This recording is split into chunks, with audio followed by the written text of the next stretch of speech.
डिम्पल साहब, कल एलजी मनोज सिन्हा का जो भाषण हुआ, उस भाषण में ऐसा लग रहा था कि पंचायती चुनाव और भी जो चुनाव है वो होने वाले हैं। जी। और इसी के साथ साथ राज्यसभा के चुनाव भी होने वाले हैं, उसमें आपका नाम भी नॉमिनेट हो रहा है। आप किस तरह देखते हैं इसको? बहुत से कश्मीर के जो चैनल्स हैं जी। वो ये चला रहे हैं कि सुनील डिम्पल जो है वो राज्यसभा जा रहे हैं, डोगरा बेटा राज्यसभा जा रहा है। जी।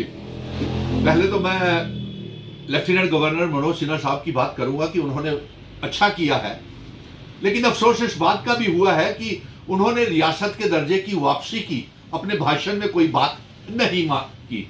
ना तो केंद्र से मांग की कि जम्मू कश्मीर को रियासत का दर्जा वापस किया जाए, और ना केंद्र ने ही प्राइम मिनिस्टर के भाषण में या प्रेसिडेंट ऑफ इंडिया के भाषण में या होम मिनिस्टर के पैगाम में रिपब्लिक डे के कहीं नजर नहीं आया कि जम्मू कश्मीर रियासत का दर्जा वापस किया जाए।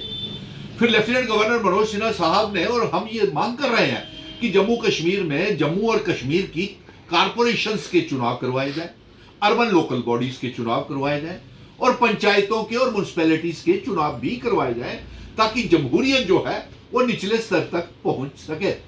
अब आपने ये उस सवाल के साथ ये जोड़ दिया। खुशी है कि एलजी मनोज सिन्हा साहब ने, जो हम मांग कर रहे थे कि जम्मू कश्मीर में जल्द से जल्द सारे चुनाव करवाए जाए, तो वो हो गया।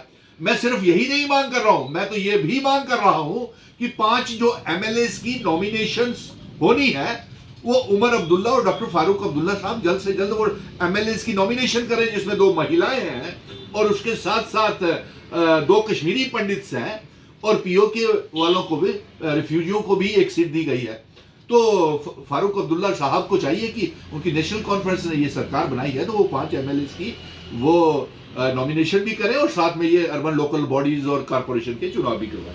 अब आप पत्रकार मित्र सारे, ना जाने कहां से आपको ये बात मिल गई है कि शायद अलायंस की सरकार, मैं तो जो मैं मीडिया में पढ़ रहा हूं, आप लोगों के चैनल्स में देख रहा हूं कि नेशनल कॉन्फ्रेंस कंसीडर कर रही है कि जम्मू का एक डोगरा कोई नॉमिनेट राज्यसभा सीट के लिए किया जाए। यही आप लोग कह रहे हैं ना?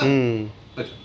और दूसरा ये भी मैं वहीं पे मैंने जहां आपने पढ़ा, जहां जो आपने कहा वही मैं भी पढ़ रहा हूं।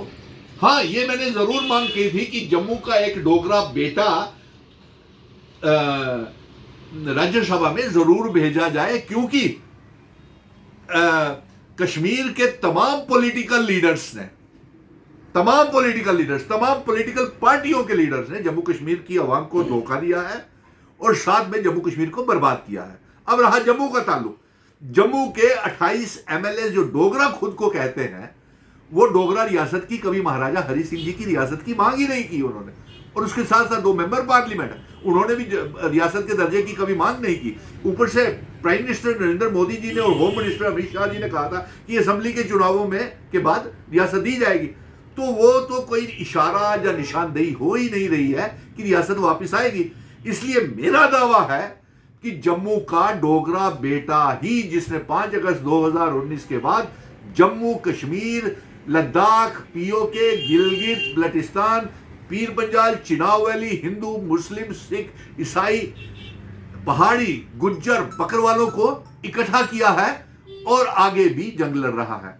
क्योंकि आप देखिए, ये मेरी मांग थी। अब आप पत्रकारों ने ये, न जाने आपको कहीं से इशारा मिला होगा कि जो चुनी हुई सरकार है या नेशनल कॉन्फ्रेंस ये सोच रही है कि जम्मू का डोगरा भी नॉमिनेट होना चाहिए, तो इसमें बुराई क्या है?